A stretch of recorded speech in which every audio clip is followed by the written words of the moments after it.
And we're Awooga. Anyway, I didn't have an interesting opener. Hi, everybody. Welcome back to the episode of Dice Dogs. I am your dungeon master, as always, and with me is Vinn, Sophie, Ethan, and the way you did that, when you're trying to stab me. You just want to bite at me. You only gotta ask. Where the fuck is my dog? So, today might be a bit of a shorter episode because I am exhausted, and also I technically have a project that I'm supposed to do today, but I wanted to do D&D instead because that's fair. That's understandable. I have an announcement. Hello. What's your announcement? My first vaccination today. Yeah. I'm so proud of you. How do you feel? Great. It was definitely not as terrible as getting jelly shot beneath my kneecap. Yeah. My. His knee babies. His infant knees. Oh, yeah, I forgot. I will say my doctor didn't warn me about they did warn me about the side effects of the Moderna vaccine that I got, but they didn't go into great detail of how it was. So the first hour I felt fine, and then the second hour it felt like something was trying to crawl out of my skull, and I was just sitting there at my desk just Was that for your first or your second shot? That was my first shot. Second one wasn't so bad. I got 5. But the thing is, when I got my first shot, I was very emotional that day, and I hadn't eaten anything. And while I was holding my head, I was thinking it would be really nice if Sophie was here. I want my wife to be here, and I just started crying onto the desk.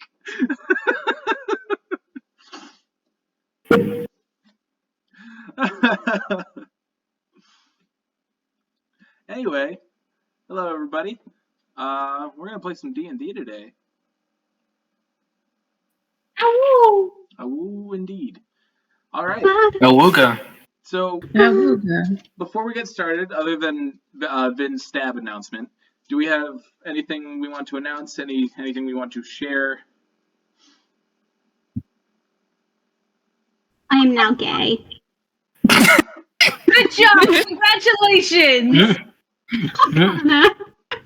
That's another girlfriend who left me. Yay! Oh! Stop making that joke. I'll kill you. Connor, she's bi. It's okay. Yeah. Baby, bye, bye, bye. Bye, as in bye, Connor. Oh wait, guys, did you Connor sent me? What? Do you remember the box you sent me? Oh, right, yeah. I sent Sophie a box of stuff for D&D, and turns out shipping to Britain is kind of expensive. Expensive? Yeah. I was at the actual mail stop itself, giving them the box, and they were like, "Okay, so it's going to be about $160 to ship," and I was just like, "Okay." Oh. It's okay. I'll just commission you again. Yeah. Yeah, I recently got a package from there, and I had to pay $100 just to pick it up. So. Wait, was that me? No, it wasn't the dice. It was a different package. I was gonna feel so bad if I made you pay $100 for this fucking dice. Imagine. I think I would have thrown myself out my window. I'm joking. Christ. Get started. All right. So, if you guys remember, last time we left off, our heroes agreed to help the town of Trostenwald with a certain task in exchange for freeing Opportunity Knox, who had been imprisoned for cheese crimes. For crimes against dairy. Crimes against dairy. Now, if you'll remember, the particular favor was that there was a strange creature that was haunting the Ustaloch of Trostenwald, which is the nearby lake. And before you ask, yes, I did see the word Ustaloch, and I immediately thought Loch Ness Monster Adventure.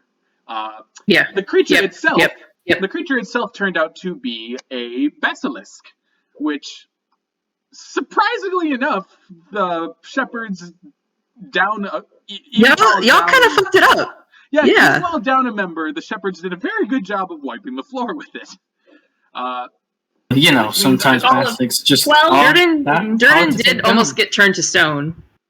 Almost is the But difference. he didn't. So it's okay. Of course, that just means I need to make encounters a bit more difficult. So today, you guys will BR5. be fighting... Wait.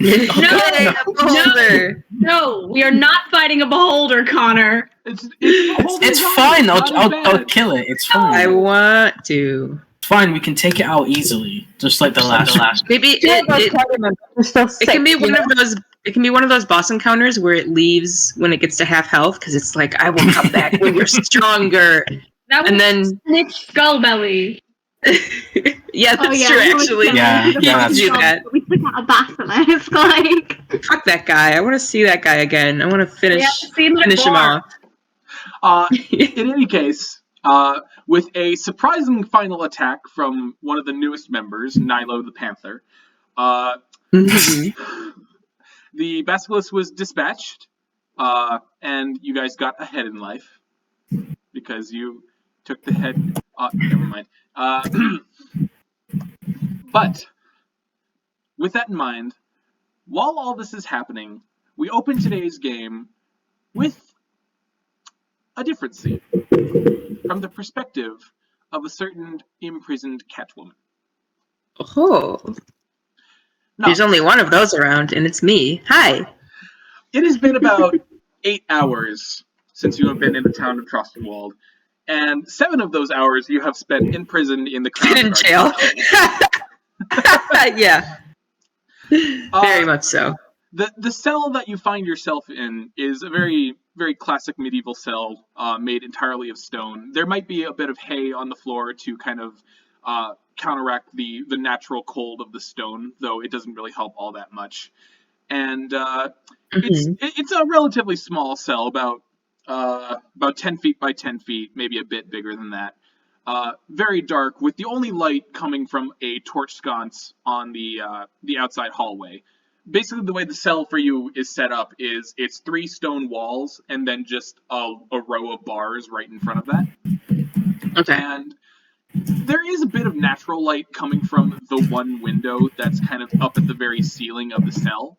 But if you peered through that window, it's kind of difficult to see through, and it's one of those windows that kind of like looks out into the street, and only so much that you can see like the bottom of boots as people walk by along the cobblestone road.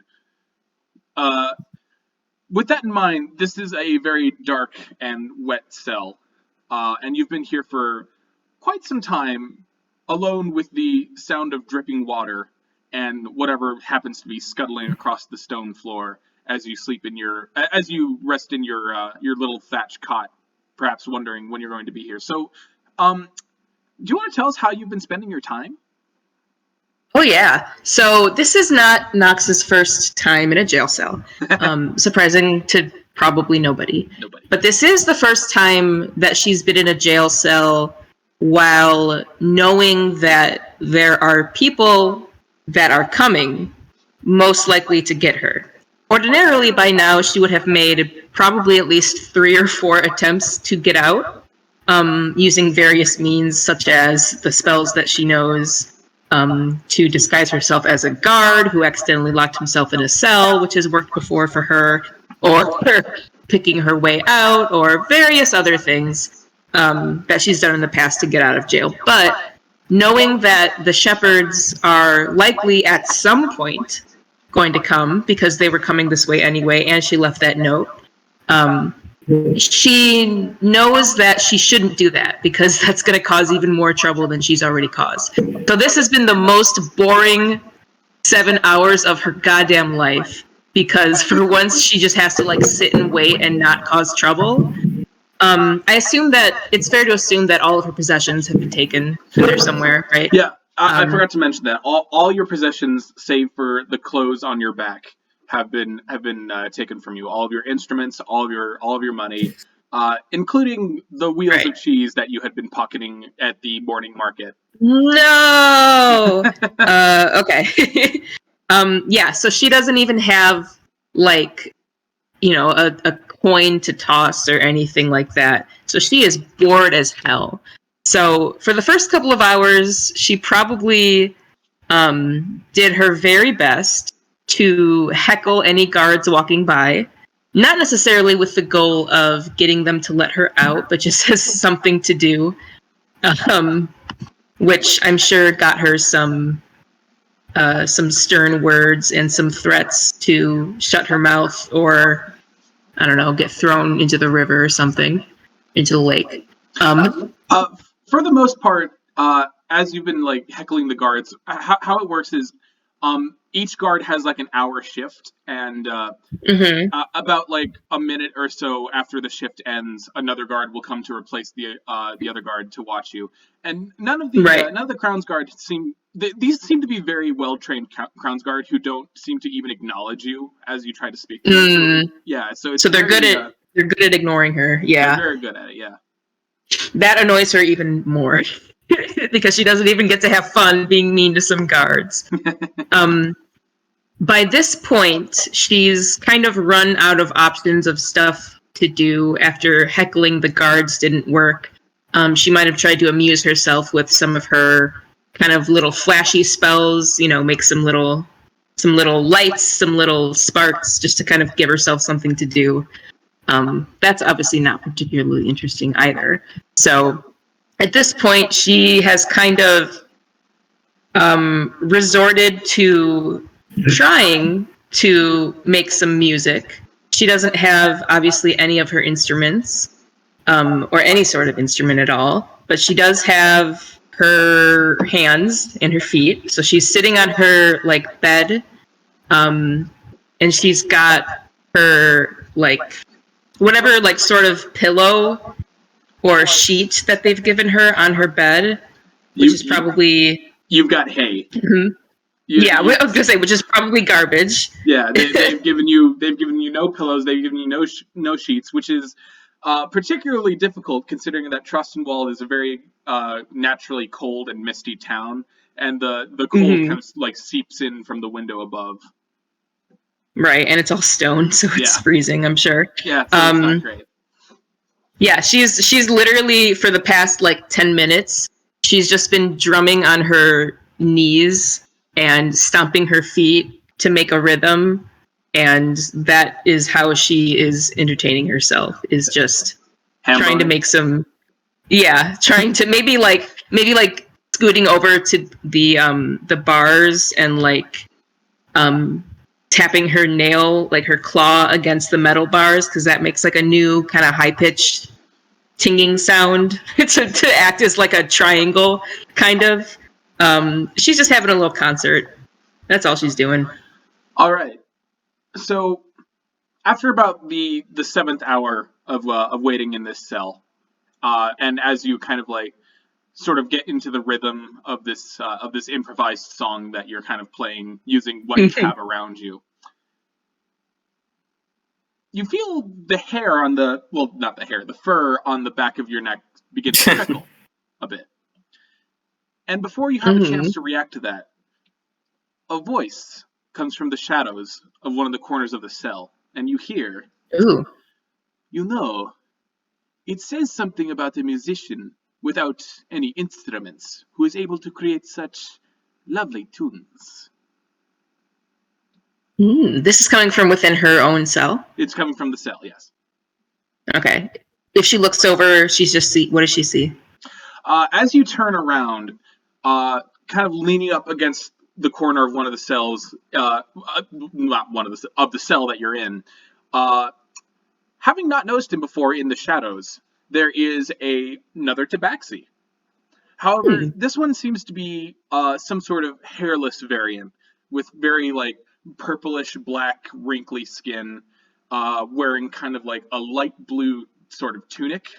No. Very, very skinny and with very large ears that kind of like spread out almost like wings at the very top of his head, and with very pale green eyes almost like a very almost like a nice aged jade kind of stare at you from the shadows, and he's sort of like casually leaning against the rock with his tail swishing behind him, kind of smiling at you. Sorry, I didn't want to interrupt such a nice song. She stares at him for a couple of seconds, obviously surprised to have not noticed him before. But then she says, "For a true bard, the music comes from within, not without." I suppose I can agree with that. Back in Marquette, all the bards and musicians were so, how you say, flamboyant. But you can make music out of anything, and that is a skill that I think most people appreciate. Certainly me, of sorts. And he lifts off from the wall to kind of sit down on the other sort of cot bed that's in the cell. Please, don't let me interrupt if you were in the zone, so to speak. She still has one hand, like I imagine she's kind of sitting with her back against the wall, that is, like, she's kind of right next to the bars, so like on her immediate right are the bars, and her back is against the wall, so she had like one hand wrapped around one of the bars to kind of tap it, and she was drumming and stomping her feet, and she looks out through the bars for a couple of seconds, and then she looks back over at him and says, "Pardon me, what is your name?" I have gone by many names in my travels. Some I would hope to forget, some that I hope others forget, but let's see, what will I let you call me? Yes, you can call me Midnight. And now that you have one of my many names, why don't you tell me one of yours? After all, it's been quite some time since I've seen a fellow Tathem Ra in these parts. She hums a little bit. Her ears are kind of peaked with interest, but she nods understandingly, and she says, "Well, as far as I am concerned, there is only one name I consider mine, and as a fellow cat, you can call me Opportunity Knocks." Not so opportunistic to be in a jail cell, I do not think. She kind of laughs and says, "Yes, it is a name that has brought me a great deal of irony throughout the years. But opportunity comes slow. Should perhaps have been my name instead." You have a way with words. Most bards do, I found, but you're a bit different, aren't you? Then again, we, Tathem Ra, are very different from all the people of Exandria. Certainly. I would consider our way with words to be something of an innate trait, perhaps. But I admit, I have spent a great many years of my life honing my craft. Obviously, it does not get me out of all of my problems. Of course. You can't have a single trick and have it and hope that it works for everything. That in mind, I do not wish to get to know a person before I hear more of their music. Do me a favor and would you play something light and sweet on the bars? She hums a little bit to herself and says, "Well, I suppose I can do my best."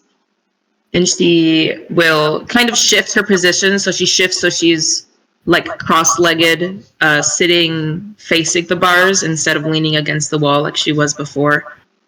And she will kind of use both hands, all of her claws, to tap out rhythms. Obviously, there isn't much, like, after a couple of seconds of doing it, there's not much in the ways of like pitch variation because all the bars are probably the same. Right. So it's not a very exciting, you can't do a melody or anything like that. So after a few seconds of just kind of doing this little rhythm, she will start to hum a melody, just kind of an improvised little simple melody to go along with what she's playing. All right. So as you kind of like pick up this tune on the bars, once again a bit discordant, given the fact that it's not a proper instrument that you have to work with, only cold rusted iron bars. But you are able to make it work. And you'll notice after about like 2 minutes into the song, you see that Midnight seems to be tapping one of his hairless paws against his knees, almost perfectly matching the rhythm of the song, even though it's completely improvised. And soon enough, you hear a very rhythmic vibrato sort of rise up from his throat as he begins to. Have you ever heard like Mongolian throat singing? Yeah. Very similar to that. You see his jaw slacken only slightly as this almost alien noise begins to vibrate out of his throat as he begins this sort of low vibrating throat singing that goes along up and down with the melody. And you can see that with his other hand, in order to like generate other sounds, he'll kind of like tap his throat to like bring the pitch up and down. And the song plays on for about, we're going to say like 5 to 6 minutes before it kind of like naturally dies down to a stopping point. And once it does, Midnight, whose eyes have been closed this entire time, kind of opens them and leans back with a very satisfied smile.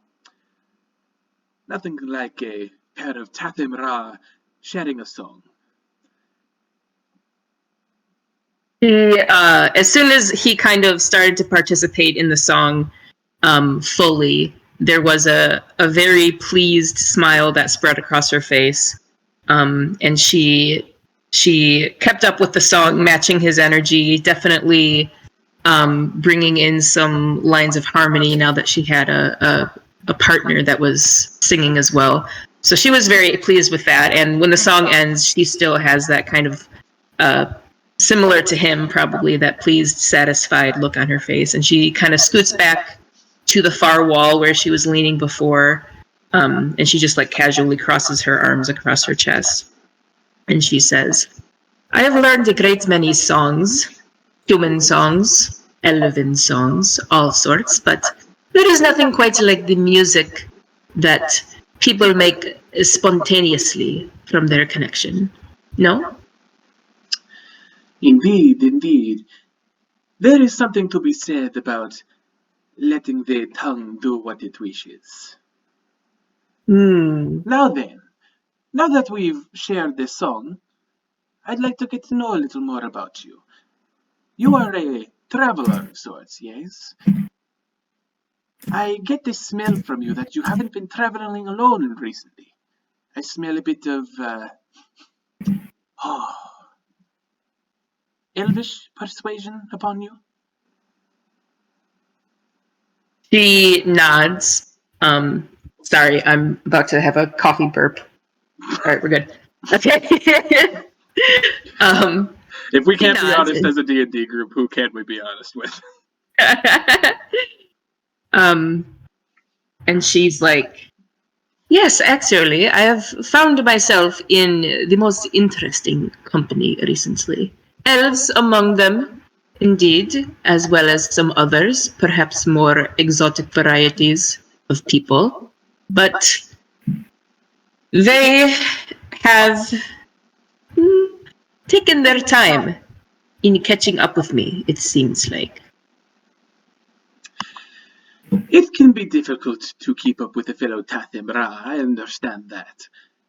Now, what I am very curious about is how you've been smuggling and he kind of looks over at the guard to make sure he's not listening in, a goblin amongst your ranks, especially among the Dwendalians. She kind of takes this in stride, and she chuckles a little bit to herself, and she says, My friend, you may need to get your nose checked. He smiles and holds up his paws. Don't worry. I'm not going to say a thing. It's not my business anyhow. That in mind, you do not seem to be the wandering type like myself. You seem a bit more directional. Is there a certain place that you and this strange little band are headed? That seems to kind of take her by surprise.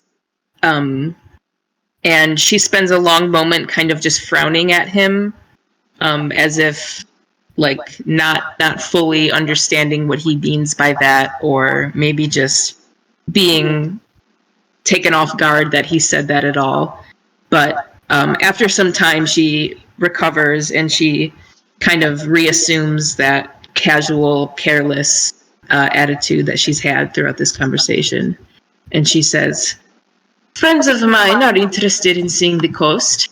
I was born there, so it is familiar to me. And as I am sticking with their company for now, I have deemed it fit to follow. Ah, so you are off to the Great Menagerie. I see. And if you are making your way there by way of Trostenwald, then I suppose your next stop is going to be the Dhuur'in Gates, aye? Likely, yes. He takes a long moment to think, very performatively, kind of stroking a beard that's not there, before he finally says, you know, getting through the gates is not always easy, especially in times such as these. Especially not for, how you say, non-Imperials. That in mind, I think I might have a means of assisting you. One Tathemra to another. She kind of gives this very light scoff as she shifts in her seat, and she's kind of like, she crosses her legs at the ankles, and she says, I know myself, as a Tabaxi, well enough to know that you are likely not offering this for free. I have already taken my payment. I've heard a beautiful song from a beautiful woman. She narrows her eyes slightly, and wait, actually, no, not yet. Okay. I'm gonna save that I'm gonna make for getting more details. So she just kind of narrows her eyes at him for a couple of seconds and says, well, let's hear what you have in mind then, and then I will decide if it is worth my time. He nods. You are hesitant, and you are guarded. That's a strong skill set in this world. I appreciate that. Now, the Dwendalian guards here, they say that I am to be here for the next few months, but I don't suppose that I am going to be staying well into the evening. That in mind, if what you say is true, and you are heading to the coast by way of the Dhuur'in Gates, I may have a means of getting there a bit faster. From Trostenwald to the Dhuur'in Gates is about a week's worth of travel, especially on horseback. And from there, it's another 14 days in order to reach the Menagerie Coast itself proper. But if you meet me outside the city in, say, 2 days' time, I think I have a means of getting you to the Menagerie Coast in just half an hour. Ooh. I'm gonna make an insight check. Go right ahead. Okay. If I can find my D20. There it is. Insight. What's my insight modifier? Insight. I am proficient in that, apparently. I think that was a new skill I just picked up. Oh, thank God. Oh, baby. What? Oh, wait, okay, that's a 5, not a 9. Okay. Dirty 20. Unnatural Dirty 20, all right. Dirty 20. It's like street corn. Filthy. Like what? Natural 20. Street corn. Did you just say It's like streak? Yeah, What? it's like What the hell is that? It's like a way of preparing corn that's like it's got extra spices in it, and like you fry it up in aluminum foil. Wouldn't that just be spicy corn? That's Street- how you make corn. I want Anyway, corn. Wait, elote? Things make do. So, Okay. Nox, Yes. you can tell that this guy is very much a smooth talker.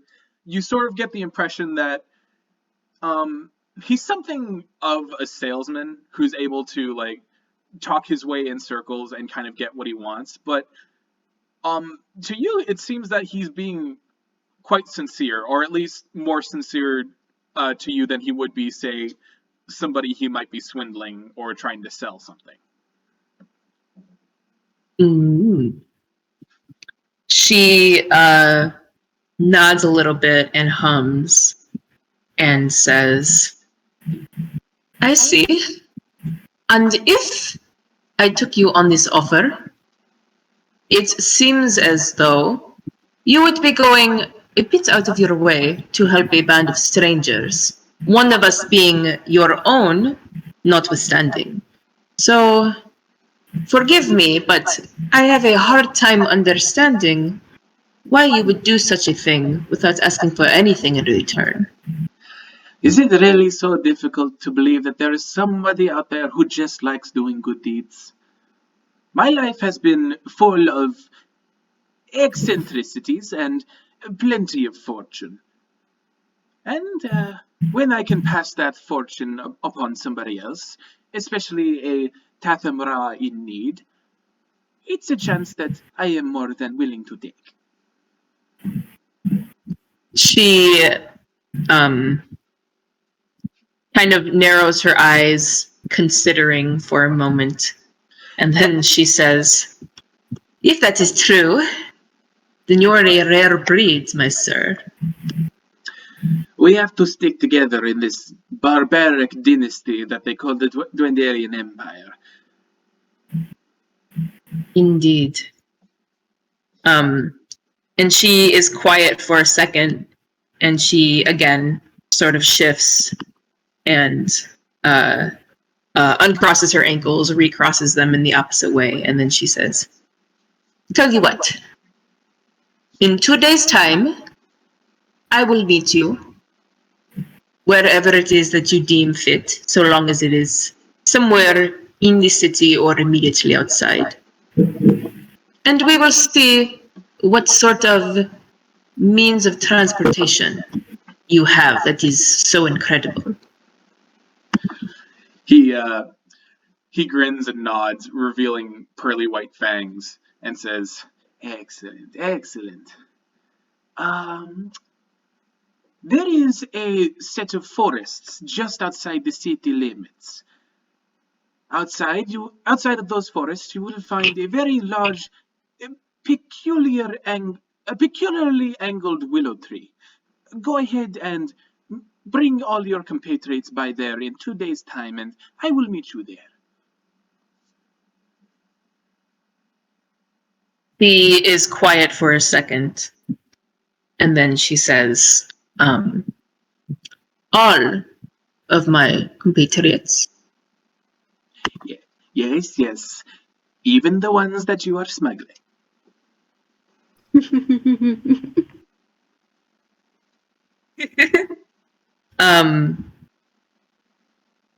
She is quiet for a second, and then she says, she kind of like takes in a breath and then sighs and says, midnight, you will meet me and one of my friends. And if it is a trap, I will have your head. And she says this like very kind of casually, as if not threatening him. Just kind of like as it's another part of the business transaction, basically, to threaten your partner if they are lying to you. So she says that, and then she just kind of looks up at him, like picking at her nails, looks up for a reaction. He dramatically places a hand on his chest. You wound me, Miss Opportunity. You do not trust me yet enough to bring all of your comrades? I would love to meet them. Especially if they keep such lovely company as yourself. I am sure you would.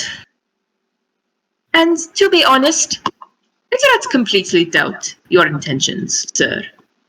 But I have also dealt with a great many men like you in my lifetime. Oh, my dear. There are no men like me. You're gonna make me fucking quote the Avengers. God damn it. They're always men like she just kind of huffs a little bit at that and says, there is no shortage of men who think that they are one in a million either.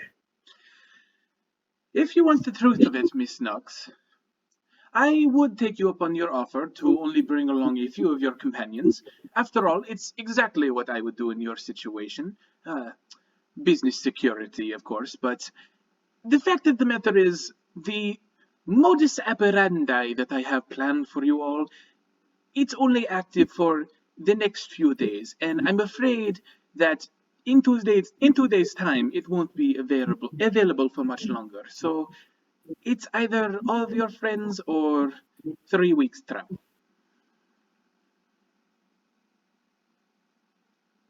He is quiet for a few seconds, considering, and then she kind of lifts her chin a little bit and gives him a look and says, deal. Excellent, excellent. I would offer to shake your hand, but we are both in jail cell, and I know for a fact that they have not given us hand soap. She laughs a little bit and says, yes, you would be correct, but don't worry. I know a man who is interested in keeping his side of the bargain when I see one. It just remains to be seen what exactly your side of the bargain entails, sir. I think I am going to like you, Miss Opportunity Nuts. And with that, we will switch over to the rest of the party, kind of fade to black, and then fade to color. I'm a theater major. In the section there. In any case, after... God, I love doing that accent. It feels so good. I see why you picked it. I know! Right? Why do you think I do it? It's great. It's fun. Satisfying. All right. So, switching back over to the ship, upon which the rest of the shepherds, not a ship, more like a trawler, the boat that the rest of the shepherds are on. About 5 minutes have passed. Have passed since the fight with the basilisk that nearly left your caster stoned. And that's the only damage they were able to put out. And then the only damage. You want to fight a beholder? You want to fight a beholder right now? I'll make it rise out of the depths, motherfucker. No! If you want to just lose a beholder this early, that's your choice. Oh! Someone's got big blue balls, don't they? No.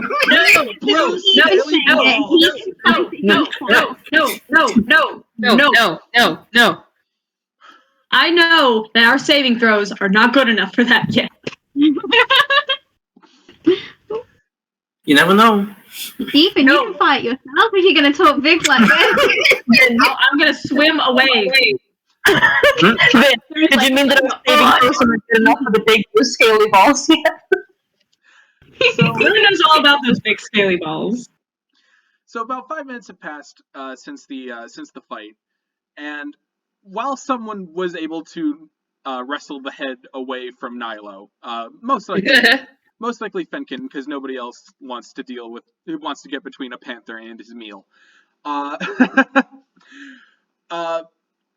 Borgub has set to kind of cleaning up the poop deck, as it were, finding a mop and bucket beneath the deck and kind of swabbing up the copious amount of basilisk blood that now slickens the wood of the ship itself. Meanwhile, I'm assuming Ozla has been giving orders to kind of get the ship positioned to head back to shore. Yeah. So as this is happening, is there anything you guys want to do in particular as the mist slowly crawls across the water and the boat and the water itself kind of sloshes up against the side? I'm following Ozla's orders. She's pointing up into everywhere and she's just like dragging him around like, you do this, you're tall enough for this. Meanwhile, the entire time she's not paying attention, she's just tracking the blood over the floors over and over again. Yeah, there's a moment as Ozla's going back and forth where like Borgub kind of mops up a section and he's just like, ha, and then you walk by and he's like, oh, and then he just goes back to mopping. The poor dude. He's so cute. God, I don't know what kind of check to have you make for this, Dhuur'in, but Ooh. go ahead and make a sleight of hand check for me, Dhuur'in, as you try to like tie some knots that Ozla showed you how to do with the mainsail. Here, give me a really sec. I didn't slowly with have my character sheet pulled up, so I don't know my modifier. That's a dex check, right? Yeah, that's a dex check.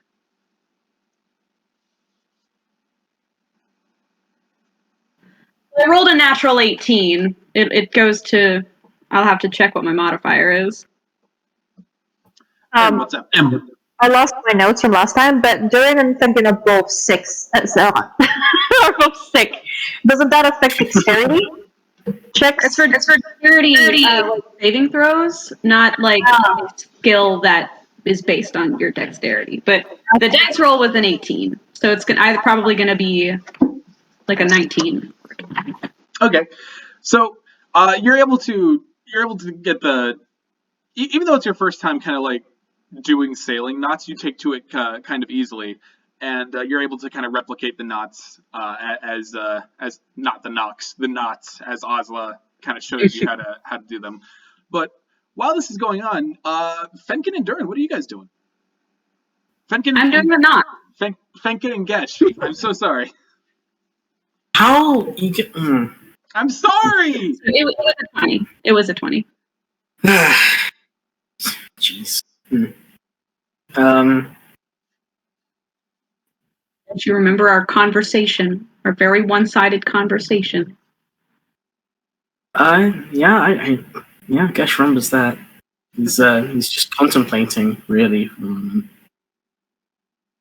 He doesn't actually want to do anything to help anyone out, because who cares? So, yeah, he's just he's just waiting on the side till they get back. Yeah. Standing there. Just standing there. Like a mountain.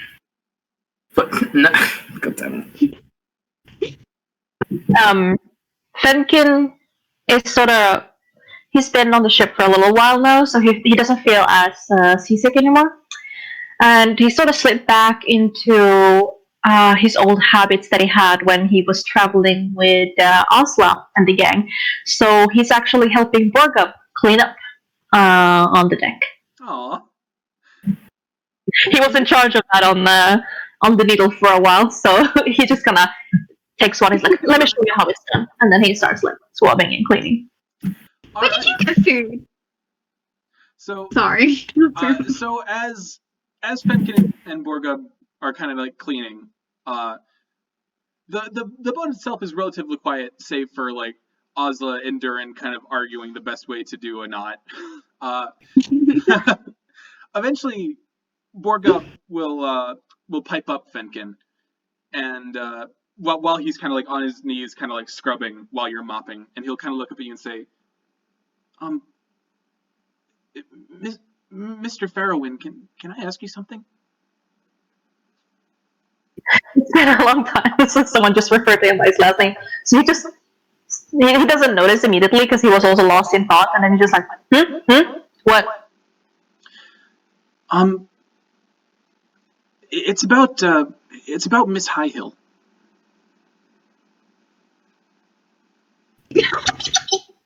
Go on. Well, has she been sailing a long time? She seems very good at all this.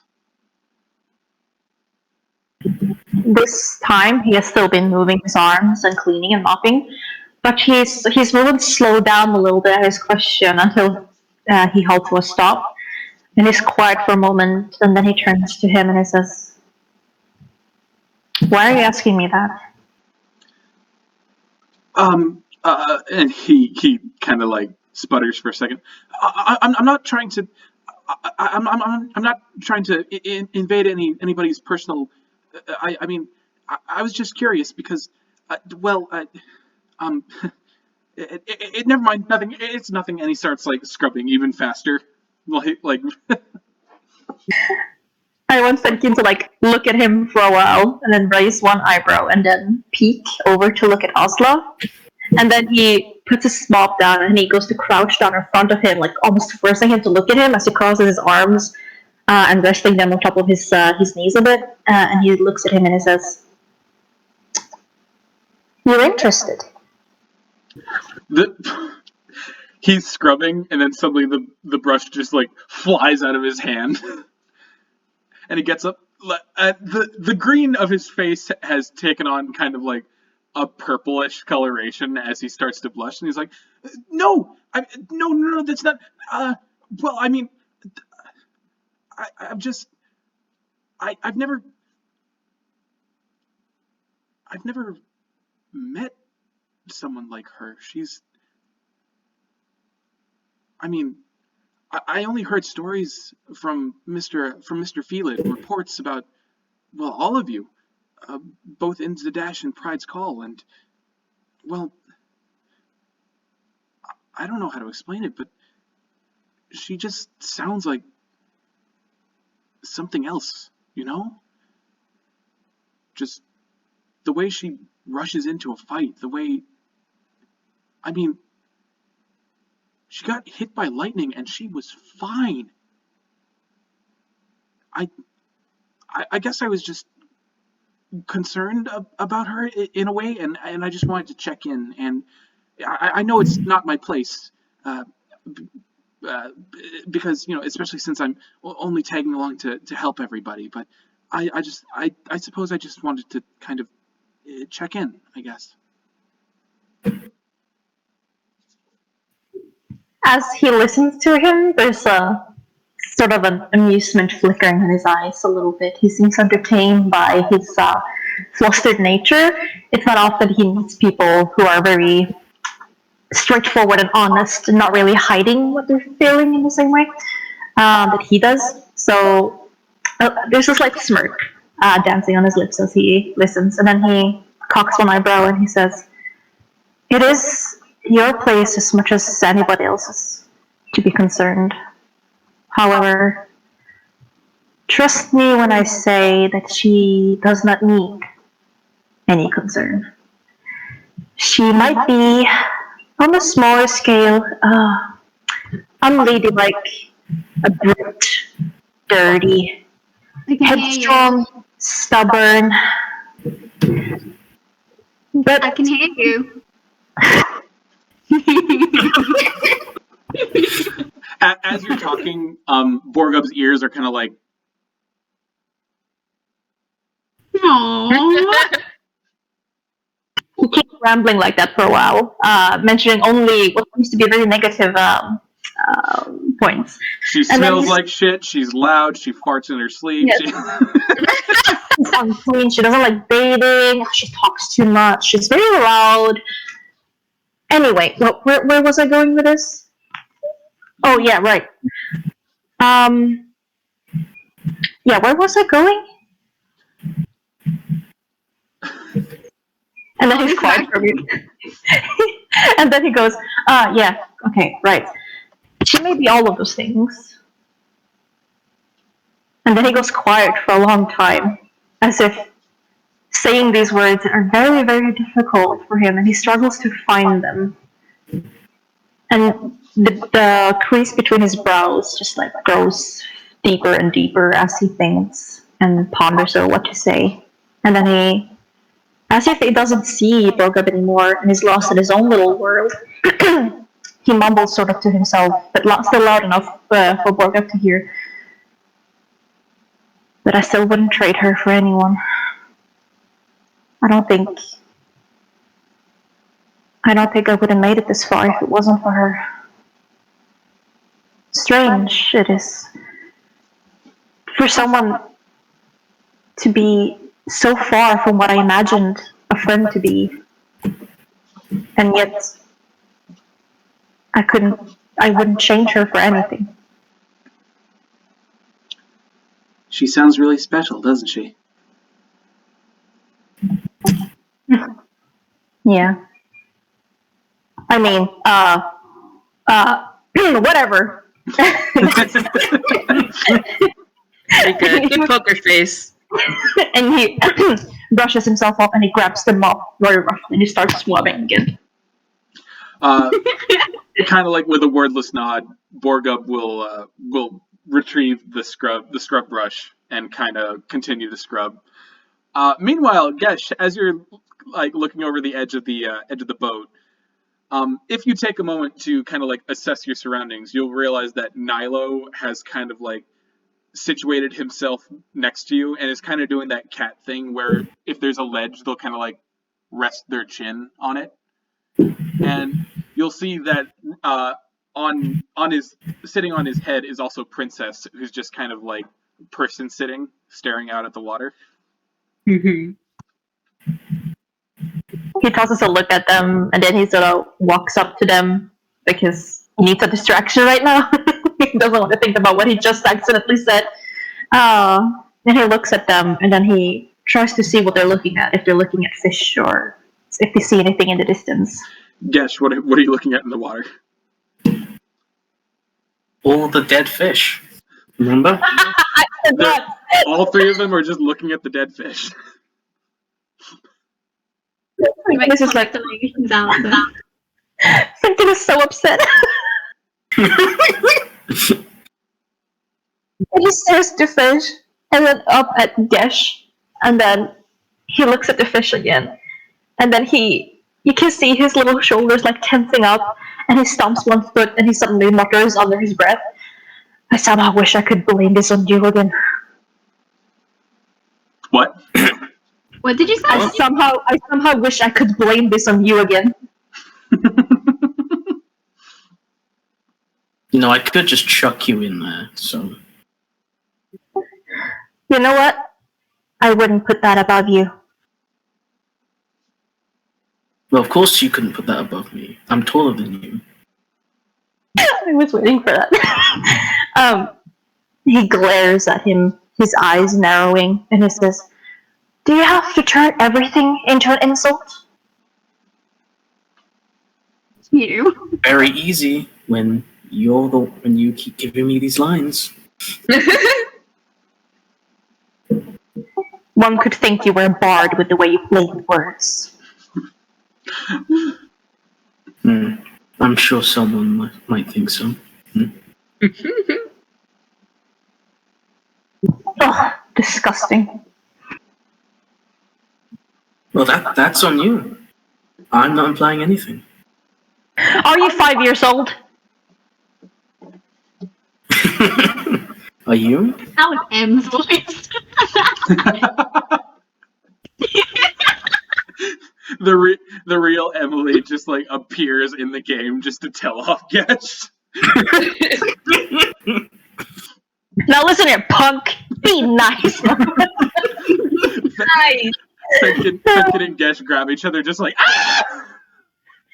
Me, who's actually shorter than Fenkin.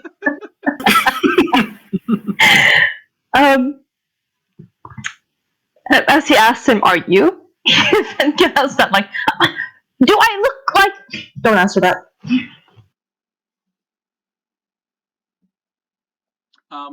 While this conversation is going on, Princess has kind of slid down Nilo's back and is kind of like doing his best to reach his little raccoon arms through the railing of the fence between him and the water to try to like grab at one of the fish with his little hands, but he's just short. Aww, buddy. Got them little T-Rex arms.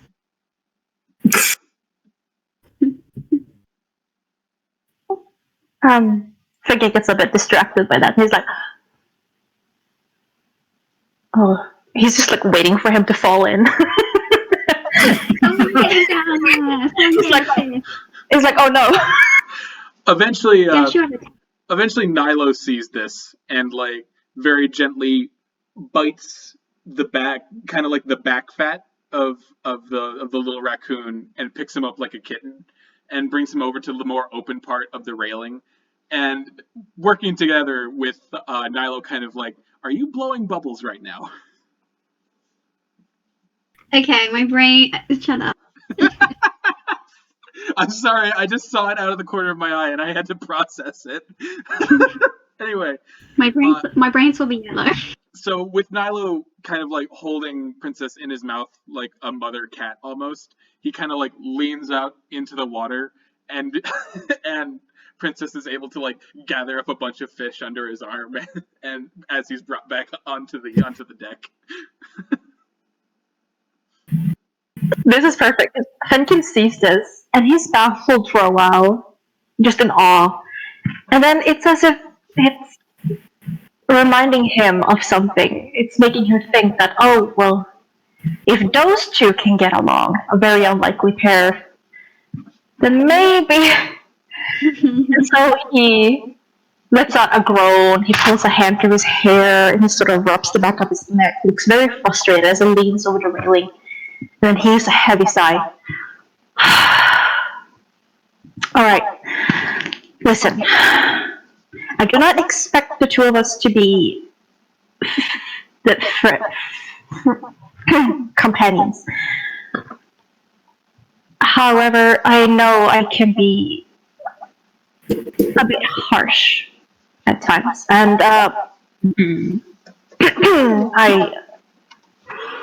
I'm sorry.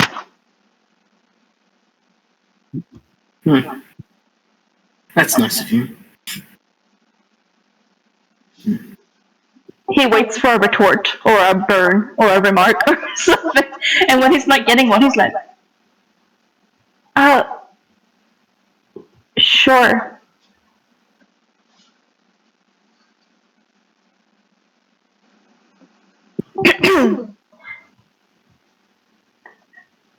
And then he just stands there very awkwardly and having nothing else to say. He does not know what to say. He just stands there extremely awkwardly, like panicking.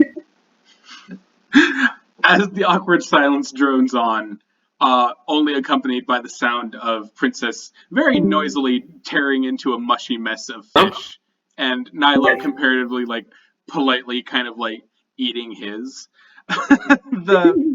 The ship eventually does begin to pull into port once more, with the mist sort of kind of like fading out to reveal the dockward of Trostenwald. And as the ship approaches kind of like the old rotting docks, you expect to see the captain waiting for you there. But instead, it seems that a very tall, very muscular, half-orcish woman with her hair kind of like pulled back in a tight bun is standing on the deck instead with her arms crossed. She's wearing kind of like faded fisherman gear with kind of like a bandolier of fish hooks kind of strapped across her chest. And as the ship pulls in, and Ozla, I'm assuming, given your perchance, we'll call it, with waterborne vehicles, you kind of toss her the rope, and she takes it and kind of ties you guys in. And as the plank comes down for you guys to come down from the dock, she steps up. Excuse me. Do you care to explain what you're doing with my grandfather's ship? Is your grandfather a really old, crazy guy? He was senile in his final years, yes. No eye. Correct. Yeah, he gave it to us. My grandfather gave you his ship. Only for like, how long? 20 minutes? Was it an hour? Fem, was it an hour? I don't, maybe? This huge half-orcish woman, who kind of stands like almost as tall as Gesh, kind of chuckles and she says, I find that very fucking hard to believe, considering that my grandfather passed away 2 years ago. Mm. I spoke to him, I say from the dock of from the ship. Says the very spooky looking one. She looks over at Dhuur'in. You spoke to... What the fuck is that? And she points behind Dhuur'in towards the severed basilisk head, which Nilo has once again started chewing on. And when he's kind of caught in the act, he'll like sit up and like push it away with his paw. Nilo! It was the beast in the water. So what's been fucking with your ducks? You went out and killed the Ustaloch monster. Yes, it was very easy. So you don't have any more fish anymore?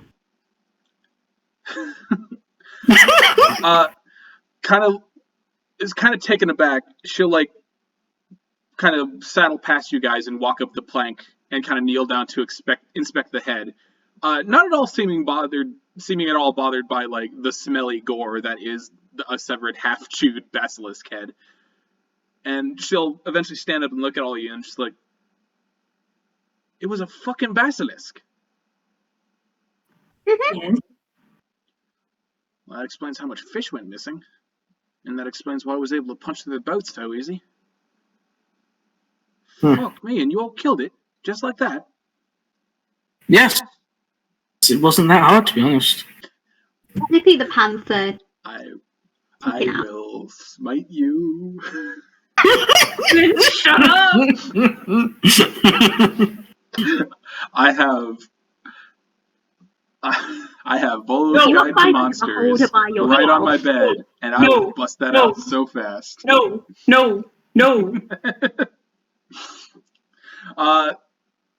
The woman will still kind of like staring at all of you, and then looking back at the basilisk.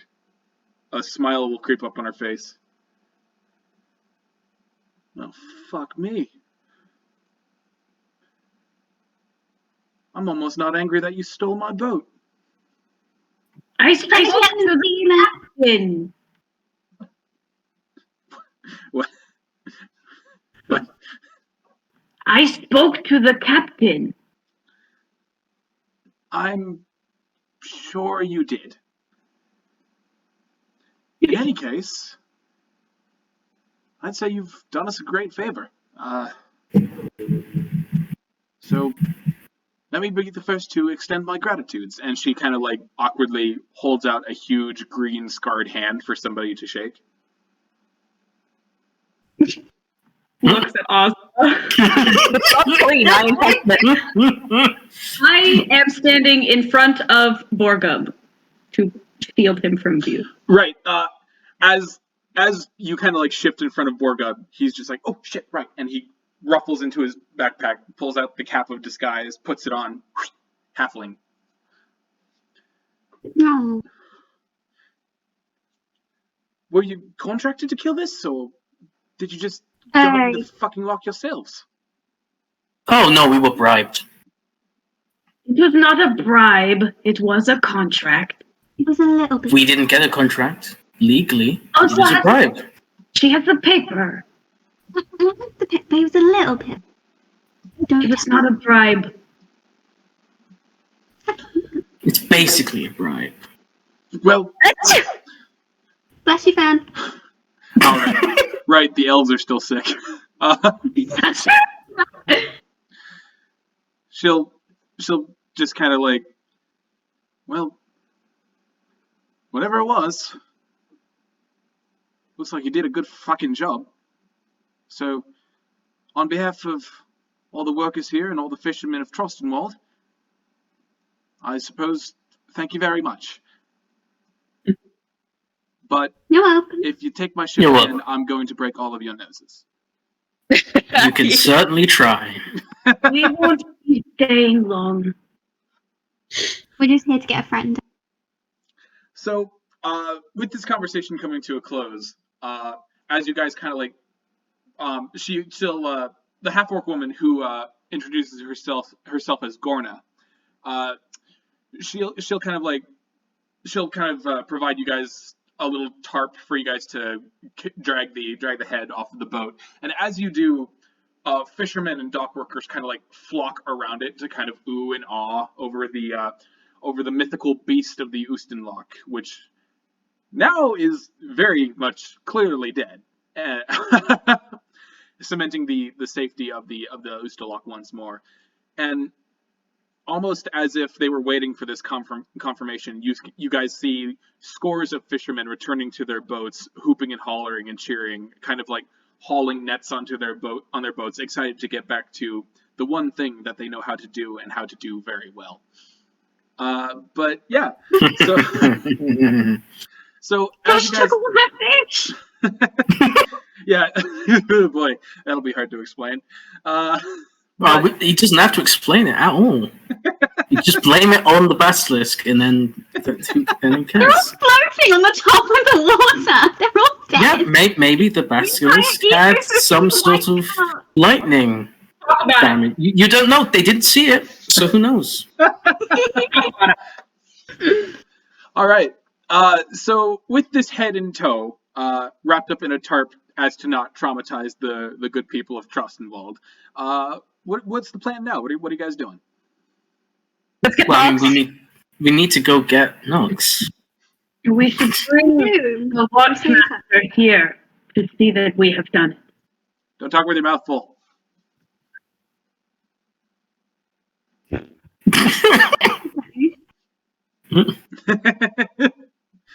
What did you say, Vinn? We should bring the watchmaster here as proof that we have succeeded. Are you saying this to I everybody? mean, we're going to the prison anyway, right? Want to pull this giant head through town? Mine Yes. can drag it. Traumatize him. Yay. Ozla, what's your strength? It's like, in general, 14. Well, my strength is 15. Okay. We're like 6, 7 foot tall. So You have the muscles already. I'm making up for what I've lost. So Ozla and Gesh, despite the fact that this thing is a good 150 pounds, you could easily like lift it up and just like carry it on your shoulder if you wanted it to. If you wanted to. I will do it if you don't want to. No, I'll do it. Oh, I'll Oh. do it. It's like, hanging from the bottom. Show off. We're trying to impress, huh? Well, I mean, you're right here, Fenn. So. Flex. What did you say? What? Don't worry about it. Don't worry about it. Anyway. Athletics Yeah, check, we Ozla. get there and then... Hmm? Athletics check for me, Ozla. Oh crap, okay. I hate this. I'm proficient in athletics, that's okay. Oh, yeah. Well, I'm gonna need that proficiency because I got a 6. 4, 10, it's 10. She got 10 Okay, overall. well, to pass the check, you needed a 10. So, well, Oh. My dice Oh, yeah. gone! while while the gay little twinks are bitching and moaning to themselves, you. Wow. Okay. Gesh, you turn around to. Gesh, Borgub, and the others turn around to watch as Ozla, with a bit of effort at first, just suddenly hauls the wrapped head up above her head, which is easily like twice the size of her body. And Borgub will like kind of, his eyes will, he'll blink and just kind of like, do you need do you need help? Just hold the door open when I throw it. I want Fenkin to walk up to Borgub and like elbow him just a very small smudge, just like.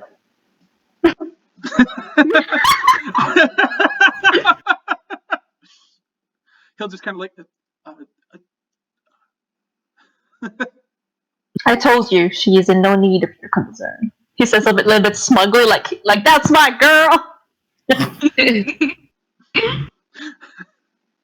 So, Borgub watching Slackjawed and Ozla, you start to make your way down the dock and kind of towards the steps that lead up into the city proper, and everybody else kind of like eventually follows you, and unfortunately you do kind of like draw a lot of attention. You are a very tiny woman hefting what appears to be a bloody boulder, kind of like wrapped up in a in a tarp.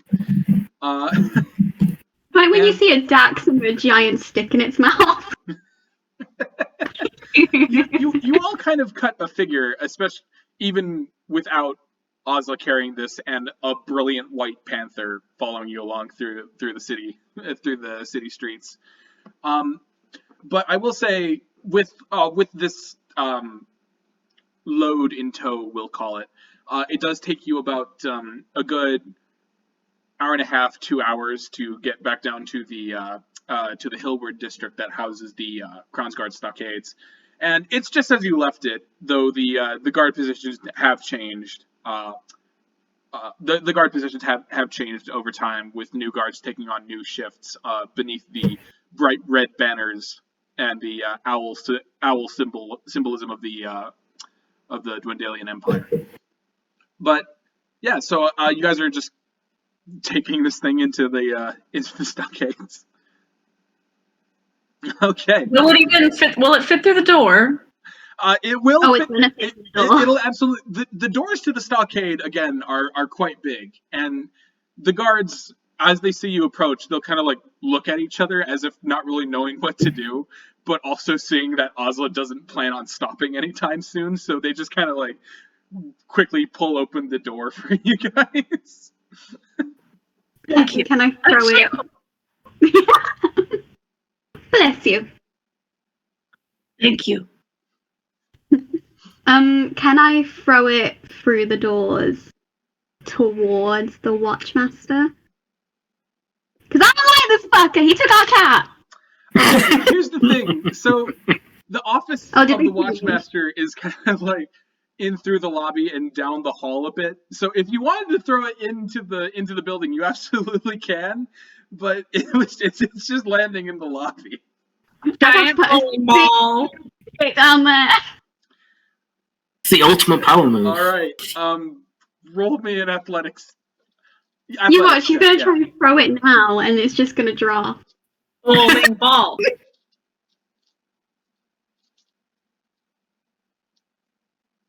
I got that one. Oh, I got +4. Oh. Okay. I need like a soundtrack for whenever we get a nat 20. There's applause, and whenever there's a nat 1, there's just like laughter in the audience. So Ozla. Wah, wah, wah. Yeah. You lift up the boulder to like throw it, and you get ready to, and everybody kind of like far too late to realize what's happening. It kind of like slips out of your grip and falls behind you, and you hear a very familiar crunch along with the sound of Borgub wheezing as the giant head lands on him. And as you whip around, you see like arms and legs sticking out from under the tarp, which has come undone to completely reveal the basilisk head. And you just hear Borgub underneath, like, help. Oh, blimey, sorry, mate! Fucking that one! Yeah, so you all watch as Ozla accidentally just, like, offloads this thing onto Borgub, who was behind her, and Borgub just vanishes under the mass of it. I want Fenkin to lean in to Dhuur'in and whisper, "Is that a flirting technique?" Not as far as I know. Everything hurts. I start trying to push it off. Roll it off him. Like a fucking giant snowball. So as you roll a big bloody mess of a head off, the guards are just kind of like watching in confusion, not really sure what to do or say. Borgub is like laying on the street, hat still thankfully on, but just kind of like staring up at you guys, absolutely smeared in basilisk blood. And he's just, hi.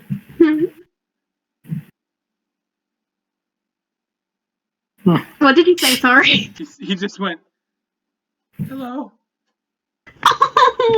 Fenkin gives him a slap on the back and says, "Welcome to the team."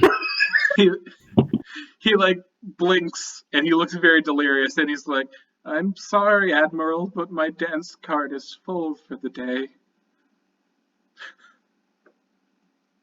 While it's happening, Ozla's, when she's properly rolled it off him and she's like seen that he's okay, she's gonna like tap the side of the basket and then look at the lobby and go, hello, can we have our cat back?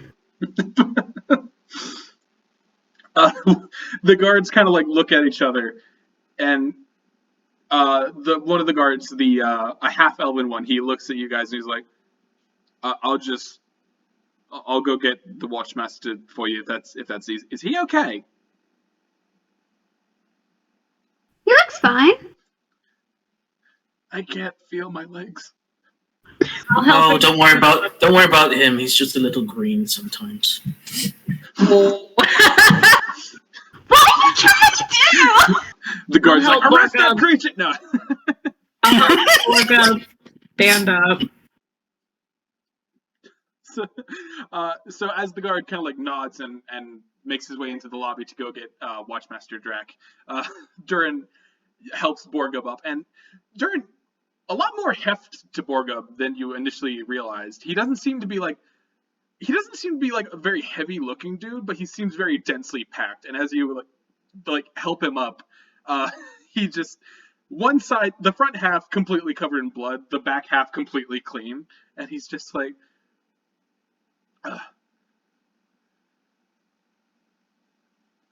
that was fun. Yeah. What, Dhuur'in? I didn't hear that. Yeah. Yeah, he just said yeah. And as if on cue, Nilo comes over and starts like licking the side that's covered in blood, and Borgub's just like, oh, okay, all right. As long as it's not me you're tasting.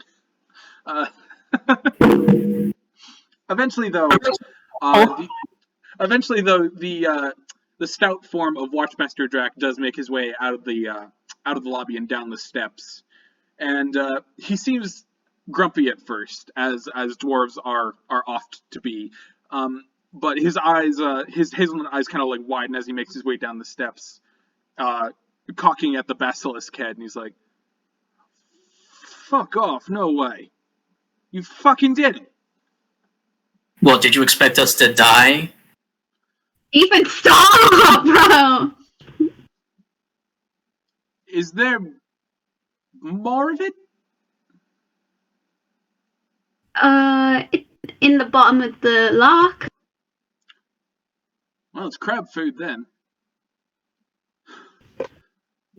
Survived. What, Em? If any survived. Yeah. Yeah, maybe don't mention that. Fucking bikini bottom obliterated. Jack looks like he's about to Jack looks like he's about to ask what you meant by that, but kind of has this internal dialogue of thinking about how much paperwork he has to do and not wanting to put anything else on his plate. So he's just like, well, it seems like you kept your end of the bargain, and you did it a lot faster than I thought. In any case, seems like like I said, you kept your end of the bargain. How about we go free your friend? Thank you.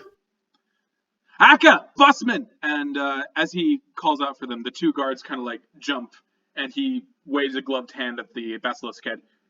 Get this cleaned up, and the both of them look at each other with kind of like a mutual feeling of like, we're not paid for this. But they begrudgingly make their way down the steps and do their best to start like gathering up the head, at which point is now kind of like having skin and scales sort of slough off after a good amount of it was eaten off by Nyla, revealing bone and muscle mass beneath.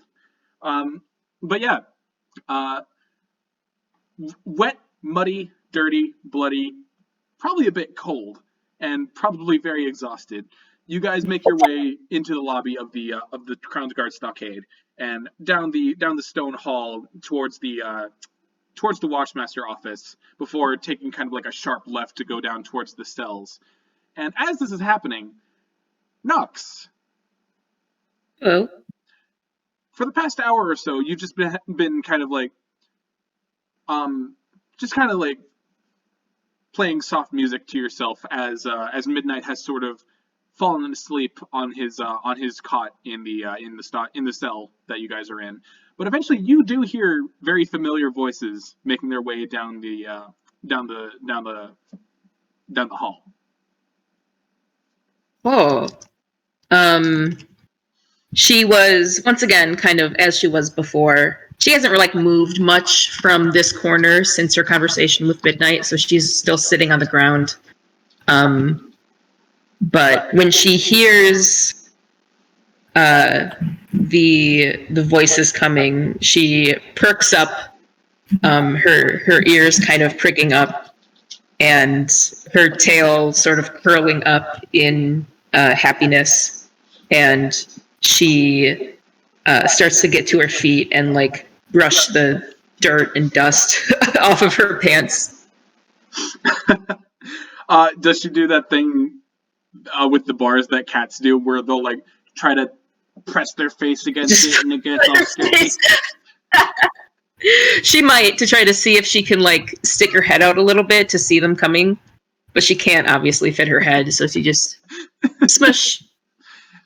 All right. So as you smush, you watch as the shepherds and Watchmaster Drac appear from one end of the hall in front of the cell, and Watchmaster Drac kind of like takes out a big old ring of iron keys. And as he goes to unlock your cell, I bet a deal's a deal.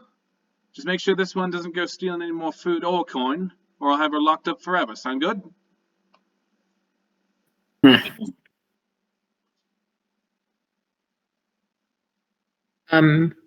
As Nox. Oh, sorry. Go ahead.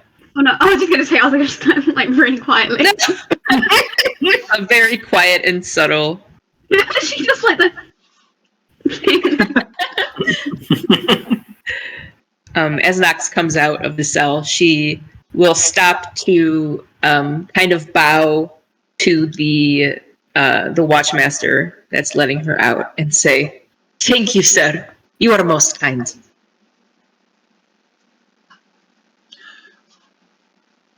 Just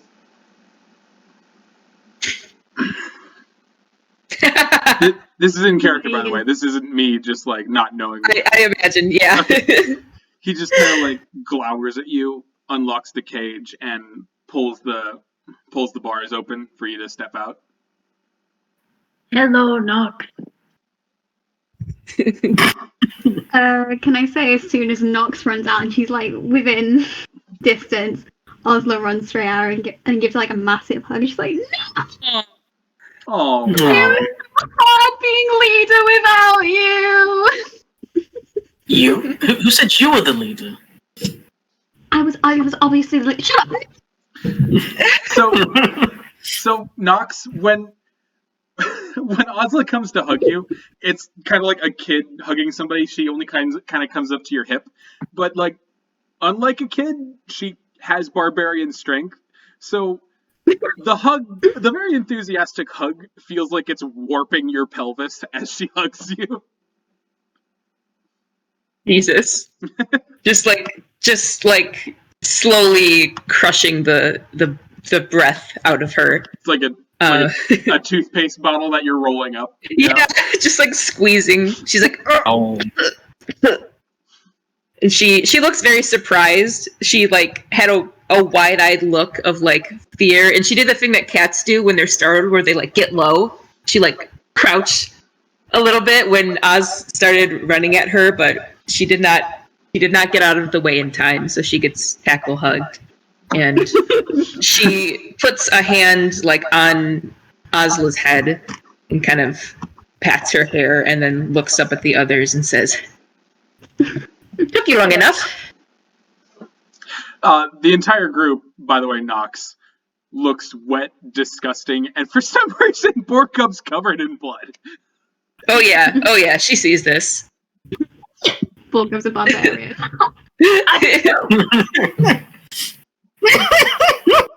The elves are still sick. She looks at... Was that sneeze in character for both of you? She looks at the elves in mild disgust and says, "Are you two okay?" Yeah. I'm not. I'm fine. Nox looks at Fenkin when he sniffs and makes a face and says, "Get a handkerchief and blow your nose. Stop sniffing up snot into your nose like a barbarian." Who are you calling a barbarian? I take offense to that.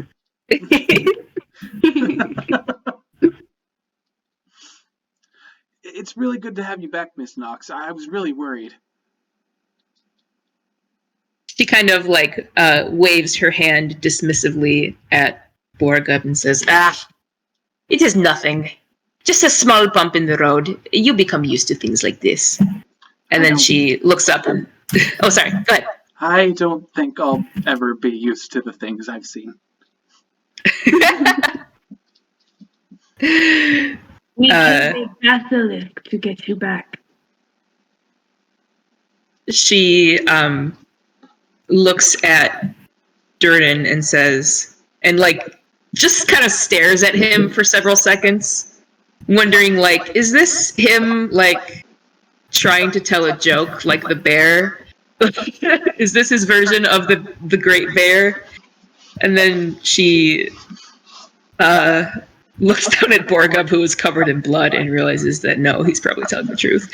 And then looks back up at him and says, "You did not just pay bail?" It wasn't gold pieces.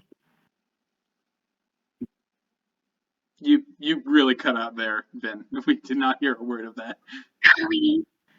It was 2,000 gold pieces. She frowns a little bit and says, "Well, surely you could have talked the price down." That's not how this works. We kind of assumed that you were the one who was better at that, Miss Nox. She sighs and says, "I suppose you're right. So, you killed a basilisk and in exchange for my freedom, I assume?" Yes. She looks her ears kind of twitch in mild annoyance, and knowing Nox, you get the sense that she's probably annoyed that she didn't like get to see the basilisk and fight it, because that would have been a really cool story to get to tell. But she bobs her head to all of them in a little bow. She can't fully bow because I assume she still has a halfling attached to her. but she'll do a bit of a bow with her head and say, "Thank you, friends. It is appreciated." No, Friends? we bought. You used the F word. Jack kind of like clears his throat. We've still got your belongings up front, so if you want to go collect those, we can go get that taken care of, and I can get you the fuck out of my stockades. She nods to him and says, "I would love to get the fuck out of here." All right, come along. And with that, Watchmaster Jack kind of like makes his way past you guys down the hall, and as you turn to follow him, Nox. Mm-hmm. A voice from behind you says, "Remember, 2 days' time."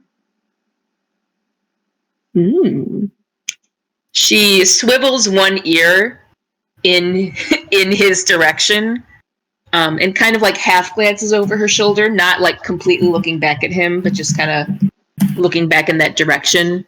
Enough that he can probably see the little smile / smirk on her face. And she gives a very subtle nod before continuing on her way with the others. He smiles, and just as you leave, "I will see you soon, fellow Tathemra. I will see you soon, Opportunity Nox.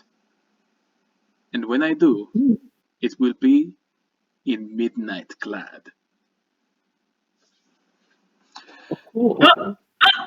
And as with that, you guys kind of like make your way to the front desk of the Crownsguard Stockades, and sitting there in kind of like a wooden crate, a guard is kind of like rummaging through this crate of things that has all of your belongings in it, Nox. And one by one, he kind of like takes them out just to make sure that he has everything. He's like, "All right, coin purse," and he starts like pulling out weapons. Spear. Okay, alright. Hood.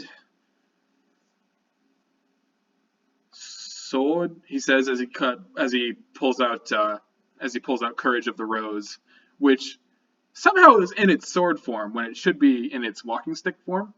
And he kind of blinks. He's like, Did we bring her in with the sword? I don't. She just kind of like makes a like give it here gesture with her hand and says, "Yes, that is mine." The guard's like, "All right, here you go," and he hands off Courage of the Rose to you in its leather rapier, in its leather rapier, in its leather teeth. And as soon as it's in your hands, a voice blooms in the back of your mind. "It is good to be back, O better mine." Oh. Does it stay in sword form? It does stay in sword form. Okay. She smiles a little bit at the voice, and then she will put her hand over the words and quietly say "courage" to turn it back to a stick. Courage of the Rose reverts to its kind of curved walking cane form, and Drac and the Crownsguard just kind of like blink.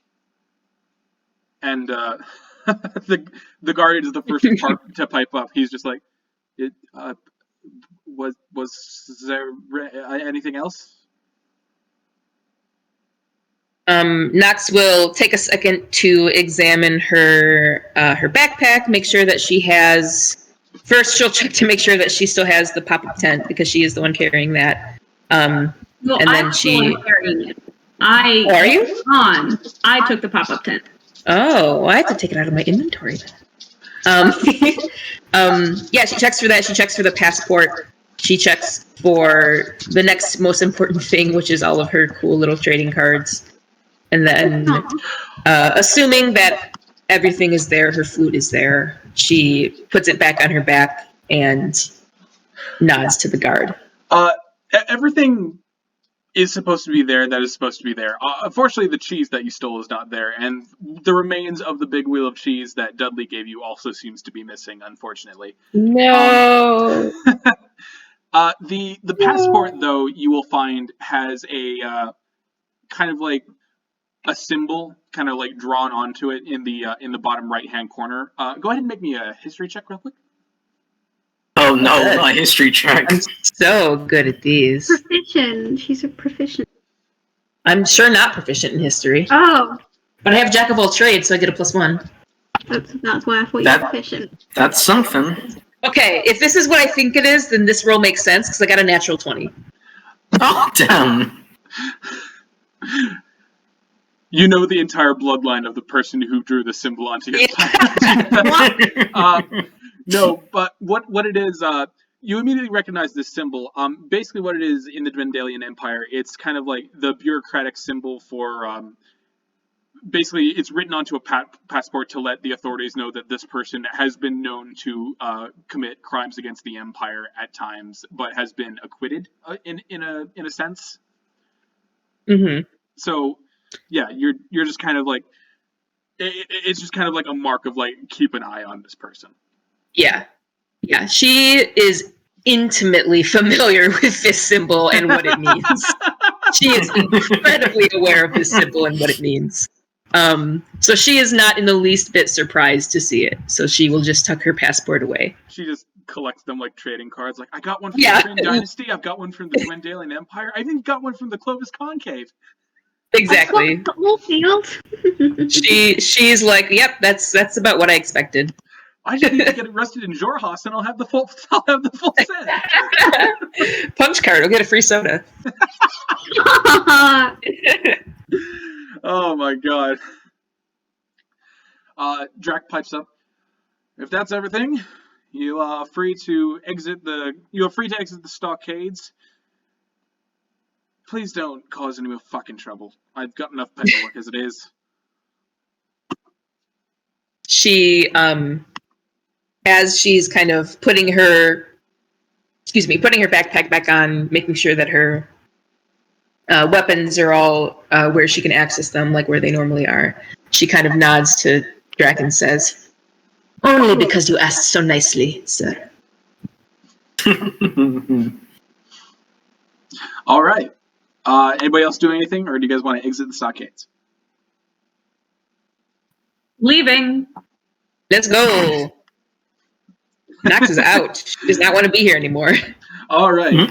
So you guys leave, and the doors kind of close, and Drac and the Watchmaster Drac and the guard are kind of like, Drac is standing next to the desk, and the guard's like looking at the door as if you guys are still there. And Drac finally pipes up. I don't care what Bryce said. Bunch of fucking assholes. But yeah. So as you step out of the stockades and head down the stairs, it hasn't gotten like clearer and it hasn't gotten any less cold, but the rain has kind of piddled out into just a few drops every now and then. So it is significantly less wet. But as it stands, you guys have a couple options here now. You can kind of like ask around the city to see what there is to do. But you can get some room and board set up, and there's actually a lot of things to do in the town of Trostenwald, especially since it's kind of like a touristy town, you know. For if you've ever gone to like a tourist trap town on like vacation or whatever, you know exactly what I'm talking about. There's sights and things to see. There's all sorts of activities to do. But I do have some notes from you guys about what you guys wanted to do. Unfortunately, there are no means of getting tattoos in Trostenwald. There is, however, the Warm Dew Bathhouse. Oh, Connor, you know how to butter me up. There's also general shopping that you guys can do, like at the Lockward General and Natural Remedies, which is kind of like an apothecary. Wait, is it still raining? No. The rain's kind of petered out. Oh, okay. Good. I don't want to have to do a constitution check. No. There's also Burnished Bibelots, which is kind of like a bookstore and kind of like a magical trinket store as well. But yeah, Trostenwald is one of those places where there's plenty of opportunities to make money. There's plenty of things to do. So what do you guys want to do? Bookstore. What about you, man? So I'm assuming Fenkin really wants to go to the bathhouse. Fenkin is starting to feel a bit worse. He hates being sick. He feels under the weather. He just kind of wants to get out of the wet clothes and get warm. So yeah, that doesn't sound too horrible. Maybe a new change of clothes or somewhere to dry his clothes. Borgub is right there with you, Fenkin. He's not feeling particularly great, especially when covered in blood. But with that, Borgub kind of like steps in front and says, I don't know about anybody else, but I sort of need to get cleaned up if that's okay. I hear there's a really good bathhouse here in Trostenwald. I've never been, but I heard the Warm Dew bathhouse is pretty good. So, are you going to bathe in your hat? I'm sure we'll figure something out. They might have closed. They might have single bathhouses. It's possible. Fenkin will once again slap him on the back and be like, I like him.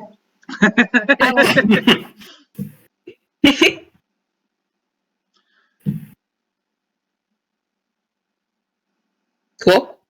Is anybody else? Does anybody else want to say anything? Or No objections. I can't think of anything.